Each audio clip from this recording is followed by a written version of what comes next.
And right now at 6, Madam Vice President Kamala Harris makes her first trip to Milwaukee as second in command.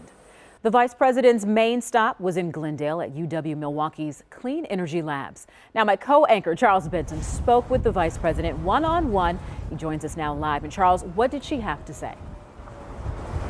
Well, good evening, Shannon. Yeah, we had a chance to talk to the Vice President for about 5 minutes, specifically about the $2.3 trillion infrastructure plan and what it would mean for Milwaukee and Wisconsin. Now, there is a lot in this plan, and there is a lot of goals and big proposals in this because it is the biggest non-defense spending plan ever in the country. But I also asked the Vice President how it would specifically address long-term equity issues. Well, let's get started. Thank you for your time. Vice President Harris tells me the president's infrastructure plan will be beneficial to all of America, but purposeful when it comes to equitable outcomes for communities of color. What changes in the American Jobs Plan that will specifically get to the core of these issues? Well, let me say it's great to be back in Milwaukee, and I am very familiar with the issues here in terms of disparities based on race, based on gender, historical. The historic disparities run deep in Milwaukee in just about every category, from home ownership to minority-owned businesses. That means let's take into account historical issues that have resulted in the disparities, and let's do what we must to make sure everybody is on an even playing field. President Biden's plan includes $200 billion for affordable housing, $836 million to modernize schools, and other targeted goals. So what will it look like in this infrastructure plan? Right. So, for example, we are looking at billions of dollars that are going to go into what we need to do to make sure that America's workforce is trained to take on the jobs of the 21st century. Another $3 billion to retool manufacturing, which accounts for about 475,000 jobs in Wisconsin. With a particular emphasis on making sure that when we are looking at building up the skill sets, when we're looking at apprenticeships, that they are going to have equitable outcomes based on race and based on gender.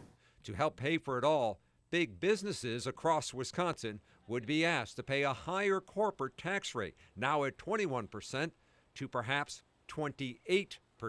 Will it be a benefit to them? Oh, absolutely. Look at what's happening here in Milwaukee.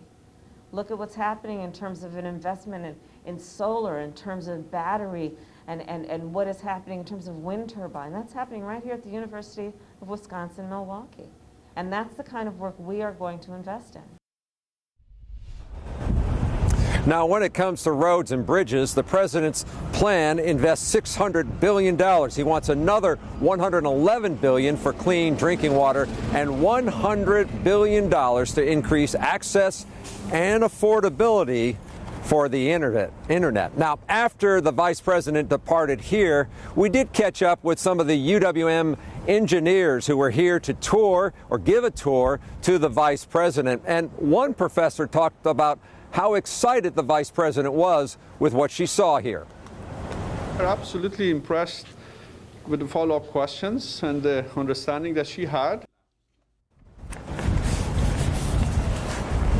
UWM leaders say they are happy to see the administration looking seriously at sustainable alternative energy. Now, as the vice president was here in Milwaukee, Wisconsin Republicans were asking why. We had a chance to talk to the chairman of the Republican Party of Wisconsin, who wanted to know why the vice president was here in Milwaukee and not at the U.S.-Mexico border. She's in charge of overseeing the border crisis, has not been down there yet, and that is a real crisis. That is a crisis that is spiraling out of control. By the way, you can see my entire interview with Vice President Harris online. And coming up at 10 o'clock, Shannon, we also asked her about vaccinations and how that was going. And we talked about the new goal the president has set for the country by July 4th. Back to you, Shannon. All right, Charles, thank you.